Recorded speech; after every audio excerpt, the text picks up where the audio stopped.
আমার বাড়িতে যে ছোট্ট রাজপুত্র আসছে। তা অবশ্য ঠিক। সেই কবে থেকে আমাদের নাতিকে দেখার জন্য আমরা বসে আছি। আচ্ছা গোপাল, তুমি এইবারে রওনা দাও, বেশি দেরি করো না, জাহাজ ঢুকবার সময় হয়ে এলো। আপনি কিচ্ছু চিন্তা করবেন না মহারাজ, আমি একদম সযত্নে আপনার নাতি ও বৌমাকে রাজপ্রাসাদে নিয়ে আসব। গোপাল, খুঁজে পেতে কোনো রকম অসুবিধে হবে না। মনে আছে রানীমা? এখন তাহলে আসি।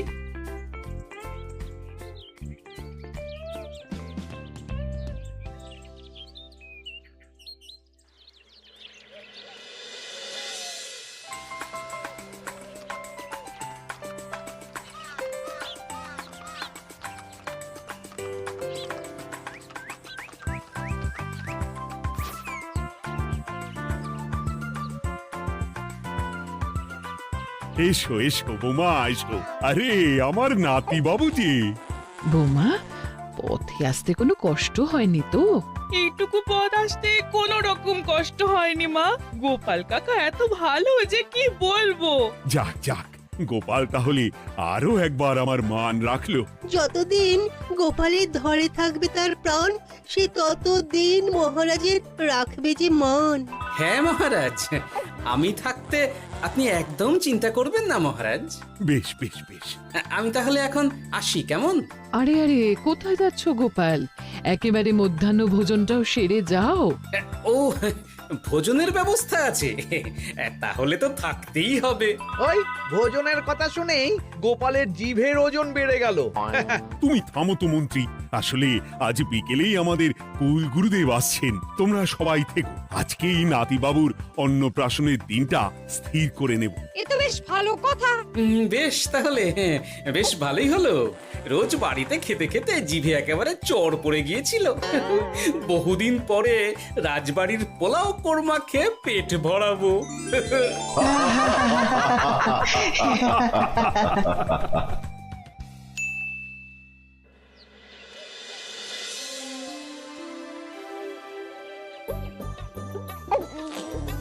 বাহ, তোদের নাতির তো ঢের উন্নতি হবে রে, খুব প্রতিপত্তি হবে, নাম যশ সব হবে, কোনো চিন্তা নেই। গুরুদেব, নাতির শরীর স্বাস্থ্য ভালো থাকবে তো? দেখ, এমনিতে খুব একটা কিছু অসুবিধা তো দেখছি না, তবে হ্যাঁ, সম্প্রতি একটা বড় সড়ো ঝড় বয়ে যাবে দেখা যাচ্ছে। কি সর্বনাশ গুরুদেব, এসব কি বলছেন? কথাটা কি সত্যি? আমি মিথ্যা বলি না, যা দেখলাম, ঈশ্বর আমাকে দিয়ে যা বলালেন তাই বললাম। তাহলে কি হবে গুরুদেব? এই বিপদ এড়াবার কি কোনো উপায় নেই গুরুদেব? ওরে, তোরা আমার পুরো কথাটা শোন, কথার মাঝেই যদি এত প্রশ্ন করতে থাকিস তাহলে আমি কিভাবে আমার কথাটা শেষ করব? হ্যাঁ, ক্ষমা করুন গুরুদেব, আপনি বলুন বলুন। শোন, ওর কপালে ঝড় থাকলেও সে ঝড় ঠিক কেটে যাবে, চিন্তা করিস না, ভগবান আছেন, উনি বিপদ ঠিকই কাটিয়ে দেবেন। যখন বিপদ চরম সীমায় পৌঁছে যায় তখন ঈশ্বর নিজে এসে আমাদের বিপদ মুক্ত করে। সত্যি গুরুদেব, ঈশ্বর নিজে আসেন? হ্যাঁ, নিজে আসেন। জয় গুরুদেবের জয়। গুরুদেব, এইবারে তাহলে আপনি একটা শুভ দিন বলে দিন, নাতি বাবুর অন্নপ্রাশনটা ধুমধাম করে দিতে হবে তো। আজকের পর থেকে ঠিক 3 দিন বাদে একটা খুব ভালো দিন আছে, ওই দিন তাহলে অন্নপ্রাশনের ব্যবস্থা কর। বেশ বেশ, তবে তাই হবে গুরুদেব, তাই হবে। গোপাল, তাহলে সব কিছুর বন্দোবস্ত করা শুরু করো। সে আর বলতে রানীমা, আমি আগামীকাল থেকেই একদম জোর কদমে মাঠে নেমে পড়বো। হ্যাঁ রানীমা, আমি কোনো দায়িত্ব নেব নাকি? না থাক, যদি প্রয়োজন হয় তুমি গোপালকে সাহায্য করো।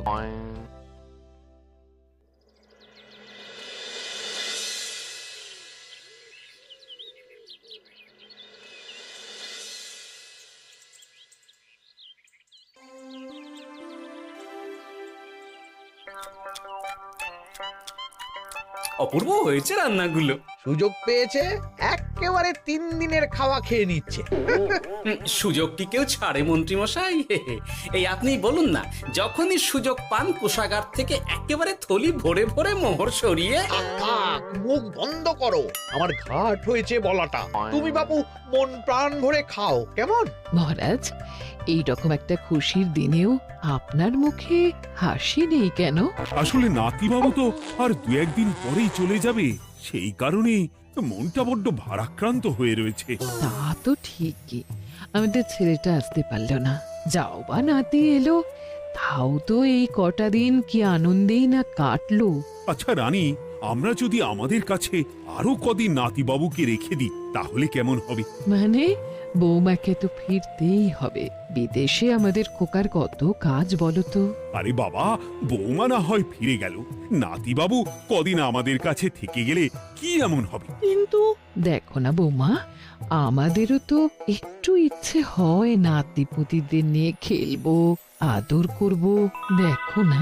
ঠিক আছে ঠিক আছে, আপনাদের কাছে আমার বাবু সোনাকে রাখতে আমার কোনো চিন্তাই নেই। ব্যাস, তাহলে তো মিটেই গেল। মহারাজ, নাতিবাবুকে কদিন এখানেই রেখে দিন, আমরা সবাই আছি, ঠিক কোলে পিঠে করে তাকে সামলে নেব। বাবা বাবা বাবা, গোপাল তোমার সব দিকে কান খোলা থাকে তাই না? মহারাজ, আমি হলাম ভাঁড়, তাই মাটির ভাঁড়ের মুখটা যেমন খোলা থাকে তেমন আমার কানটাও সব সময় খোলা থাকে, বুঝলেন?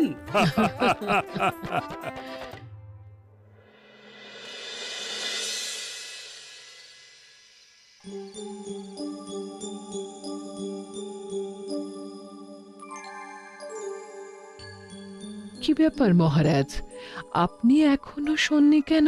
শরীর খারাপ করছে নাকি? না রানী, একটা কথা খুব ভাবাচ্ছে বুঝলে। কি কথা মহারাজ? এই যে সেদিন গুরুদেব বললেন না, যখন গভীর বিপদ আসে তখন ঈশ্বর নিজে আসেন বিপদে মোকাবিলা করার জন্য। হ্যাঁ মহারাজ, বললেন তো। আচ্ছা, ঈশ্বর কি বিপদে সত্যিই নিজে আসেন? কিন্তু তিনি নিজে তো বিশাল শক্তিধর, ক্ষমতাবান, তাহলে তিনি নিজে না এসে অন্য কাউকে পরিস্থিতির মোকাবিলা করতে পাঠান না কেন? মহারাজ, ঈশ্বর কখনো কখনো নিজেই হয়তো আসেন, অথবা কখনো কারো দ্বারা বিপদ খণ্ডন করেন। ব্যাপারটা খুবই সহজ মহারাজ। না না, কিন্তু আমার মনে হয়। মহারাজ, আপনার কি মনে হয় আমি জানি না, তবে আমার যা মনে হয় আপনাকে বলেছি। আগামীকাল একবার সভাসদদের প্রশ্নটা করতে হবে, দেখি তারা কি বলে। আগামীকাল সকালে আবার বৌমা ফিরে যাবে।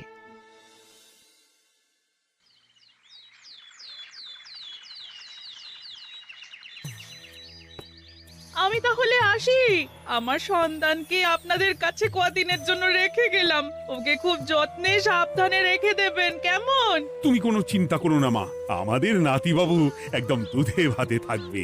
কদিন একটু দেশের মাটিটা চিনে নিক, তারপর না হয় আবার বিদেশে পাড়ি দেবে। এই বলো সোনা।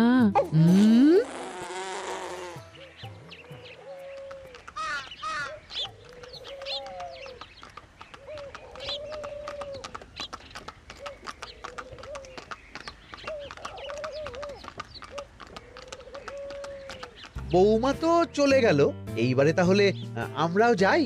আজকেও নিশ্চয়ই বৌমার ফিরে যাওয়া উপলক্ষে রাজসভা বন্ধ থাকবে। ভুলেও এই সব কথা ভেবো না মন্ত্রী। চলো এইবারে সবাই রাজসভায় চলো, তোমাদেরকে একটা খুবই গুরুত্বপূর্ণ প্রশ্ন করব। সেরেছে, মহারাজ আবার কি প্রশ্ন করবেন ভগবান জানে। সবাই রাজসভায় এসো।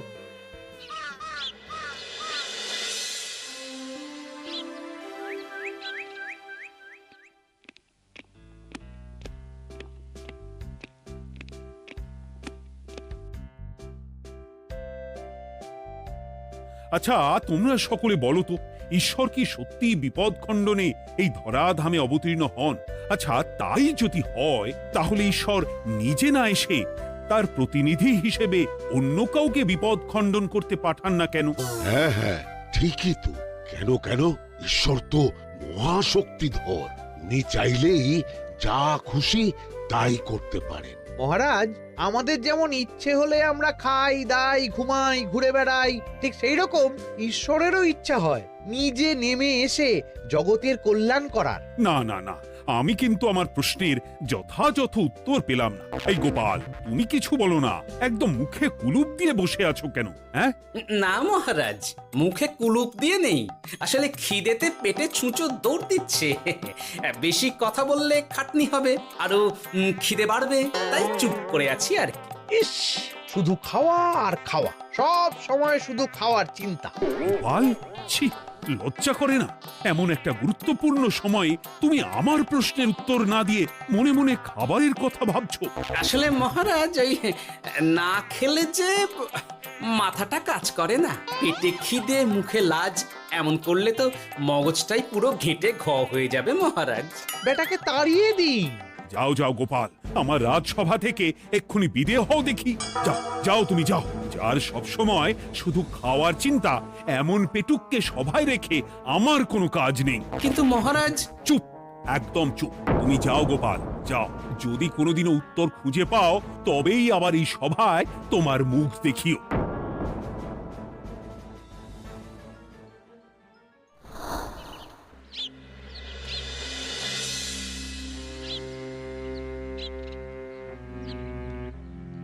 মহারাজ যে এমন সামান্য কারণে আমায় রাজসভা থেকে বার করে দেবেন ভাবতেও পারিনি। এখন কি যে করি, একে তো মাসের শেষ, সংসারে তুমুল টানাটানি। এক কাজ করি বরং, গিন্নিকে নিয়ে কদিন শ্বশুর বাড়ি চলে যায়, কদিন পায়ের উপরে পা তুলে আরাম করে আয়েশ করে দিন কাটাবো। হ্যাঁ, তাই করি।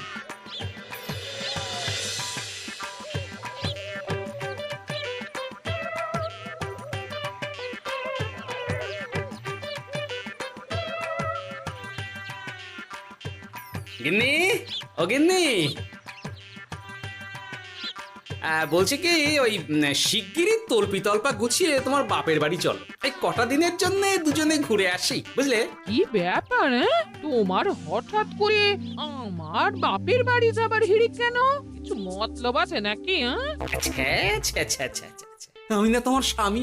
তুমি আমাকে এভাবে বেমক্কা মতলববাজ বলতে পারলে? হ্যাঁ, কোথায় আমি তোমার কথা ভেবে কথাটা বললাম, আর তুমি কি না আমায় স্বামী না স্বামী কে জানে? এই গত 3 মাস ধরে বাপের বাড়ি যাওয়ার কথা বলছি, তুমি তো তখন কানেই নিচ্ছিলে না, এখন হঠাৎ?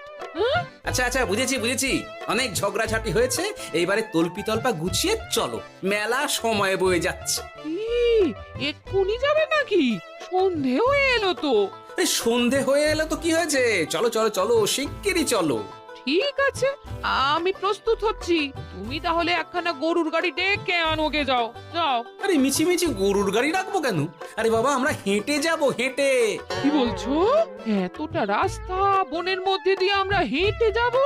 হ্যাঁ, শোনো গিন্নি, ওই বাতের ব্যথায় না হাঁটাটা বেশ ভালো, বুঝলে? চলো চলো, দেখবে কোনো রকম অসুবিধে হবে না। হ্যাঁ, আমি তো আছি নাকি? হ্যাঁ,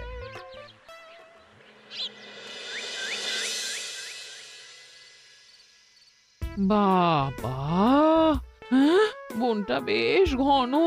বলি, এই সময়ে এই বনের মধ্যে দিয়ে কেউ হেঁটে যায়? মেলা গজগজ না করে চুপচাপ এসো দেখি। ও মা গো, বাবা গো, বাবা গো, কি লাগাটাই না লাগলো গো।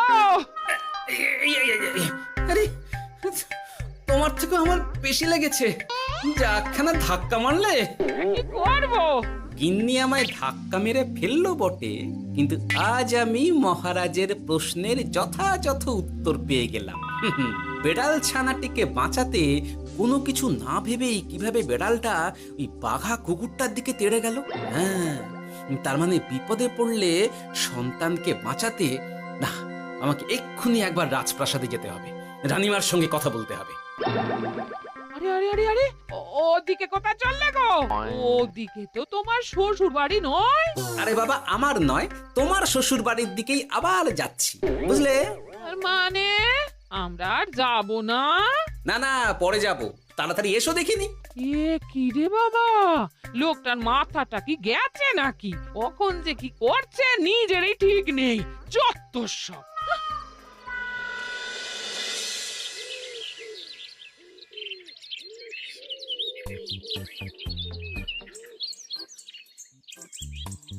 আরে গোপাল দাদা, তুমি এখন কি ব্যাপার গো? আমি একটু রানীমার সঙ্গে দেখা করতে চাই, খুব দরকার। কিন্তু এখন তো সকলে ঘুমাচ্ছে, তাই আমি তো এখন তোমাকে ঢুকতে দিতে পারবো না। আরে অযথা কথা না বলে পথ ছাড়ো, ভিতরে ঢুকতে দাও। গোপাল দাদা, তুমি এই সময় ওই ঢোকার জন্য অহেতুক জেদ করো না। তাছাড়া আমি যতদূর জানি তোমায় তো মহারাজ তাড়িয়ে দিয়েছিলেন, তাহলে আবার বহাল হব, চিন্তা করো না, দয়া করে এখন ঢুকতে দাও। গোপাল দাদা, আহ পেয়াদা, এই এই কি ব্যাপার? এত হইচই কিসের? কি হয়েছে? রানীমা, আমি আপনার সঙ্গে একটু কথা বলতে চাই, বিশেষ দরকার আছে। এসো এসো, ভেতরে এসো। তাহলে মহারাজকে তোমার পরিকল্পনা মতো বাইরে নিয়ে যেতে পারলেই উনি ওনার প্রশ্নের উপযুক্ত জবাব পেয়ে যাবেন, বলছো? সে ব্যাপারে আপনি 100% নিশ্চিত থাকুন রানীমা। এখন আপনি শুধু আমার পরিকল্পনা অনুযায়ী মহারাজকে নৌকা বিহারে যেতে রাজি করান। তারপর কি হয় সেটা আপনি নিজেই সচক্ষে প্রমাণ পেয়ে যাবেন। তোমার উপরে আমার অগাধ আস্থা গোপাল। ঠিক আছে, তুমি যেমনটা বললে ঠিক ওইভাবেই আমি নৌকা বিহারের ব্যবস্থা করছি। রানীমা, দেখবেন এই পরিকল্পনাটা যাতে কোনোভাবেই পাঁচকান না হয়, তাহলে কিন্তু সব ভেস্তে যাবে। নিশ্চিন্তে থাকো গোপাল, কিচ্ছু হবে না, নিশ্চিন্তে থাকো।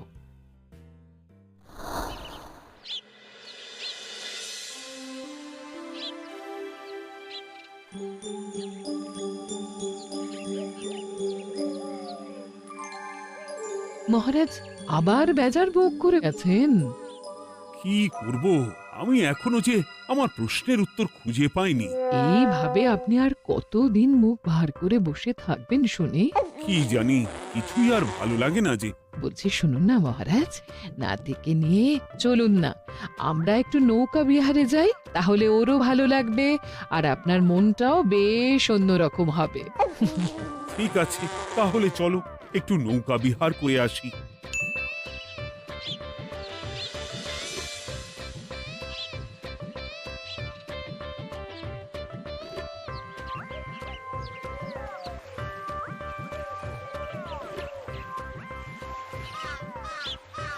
এই তো মহারাজ, আসুন আসুন, সেই কখন থেকে আপনার জন্য অপেক্ষা করছি। এ কি গোপাল, তুমি এখানে? কি ব্যাপার? তোমার সঙ্গে তোমার স্ত্রীও আছেন দেখছি। মহারাজ, কতদিন আপনাকে দেখিনি বলুন তো, তাই আজকে একদম সস্ত্রীক চলে এলাম। চলুন চলুন, সকলে মিলে নৌকো বিহার করে আসি। কিন্তু আমি তো তোমাকে তাড়িয়ে দিয়েছিলাম, তারপরেও তুমি। মহারাজ, অনেক তো হয়েছে, এখন এসব কথা ছেড়ে নৌকোতে টুকুস করে উঠে পড়ুন দেখি। কিন্তু মহারাজ অযথা দেরি করবেন না, চলুন উঠে পড়ুন।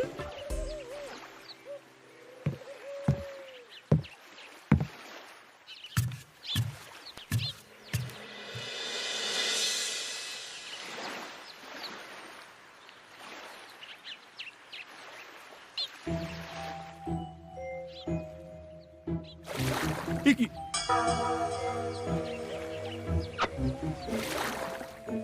এই নাও,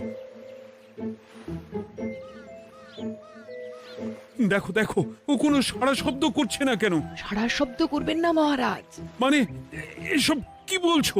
এই পুটুলির ভেতরে তো আপনার নাতি নেই, এখানে নাতির বদলে রয়েছে একখানা খেলার পুতুল। এসব কি বলছো তুমি? এইটা যদি পুতুলি হয় তাহলে আমার নাতি বাবু কোথায়? হ্যাঁ, আপনার নাতি এইখানে একদম সুরক্ষিত অবস্থাতেই আছে। যাক বাবা, আমি যে কি ভয় পেয়ে গেছিলাম তার কি বলবো। কিন্তু রানী, তুমি আমার সঙ্গে হঠাৎ কেন এমন ছলনা করলে? হ্যাঁ, আমার কথাই মহারাজ। কেন? আসলে আমি আপনাকে এই ঘটনার মধ্যে দিয়ে আপনার প্রশ্নের আসল উত্তরখানা দিতে চেয়েছিলাম, তাই। গোপাল, কি বলতে চাইছো একটু খুলে বলো তো। আপনি জানতে চেয়েছিলেন যে ঈশ্বর যেহেতু বিশাল ক্ষমতাধর, তাই সন্তানের বিপদে তিনি নিজে না এসে অন্য কাউকেও তো তার প্রতিনিধি হিসাবে বিপদটা কাটাতে পাঠাতে পারেন। হ্যাঁ, কিন্তু তার সঙ্গে এই ঘটনার কি সম্পর্ক শুনি? মহারাজ, পুতুলটি যখন জলে পড়ে গেল তখন আপনি সেটিকে নিজের নাতি ভেবেই একবারও কারুর জন্য অপেক্ষা না করে, নিজের প্রাণের তোয়াক্কা না করে নাতিবাবুকে রক্ষা করলেন। মহারাজ, আমরা ঈশ্বরের মানব সন্তান, ঈশ্বর আমাদের সকলের হৃদয়ের ভিতরে বসবাস করে, তাই বিপদ হলেই তিনি ছুটে আসেন, কখনো নিজে, আবার কখনো বা কোনরূপ প্রতিনিধি মারফত। তাই ভবিষ্যতে আর কোনোদিনও ঈশ্বর সম্পর্কিত কোনরূপ সংশয় মনে রাখবেন না, কেমন? সাধু সাধু, ধন্য তোমার বুদ্ধি হে গোপাল। সত্যি যেভাবে তুমি একটা ঘটনার মধ্যে দিয়ে আমায় আমার প্রশ্নের উত্তরটা ব্যাখ্যা সমেত, তার কোনো তুলনা হয় না। তোমার যে আর কিভাবে প্রশংসা করব তাই ভাবছি। মহারাজ, আমার আর প্রশংসা না করে ওই পেট পুরে একটু ভালো মন্দ খাওয়ান তো দেখি, তাহলেই হবে, আর কিচ্ছু চাই না। আচ্ছা আচ্ছা, বেশ বেশ, তাই হবে। আগামী 7 দিন তোমার সস্ত্রীক সহ রাজবাড়িতে দুবেলা আহারের নিমন্ত্রণ থাকলো, কেমন? ব্যাস, আর কি চাই?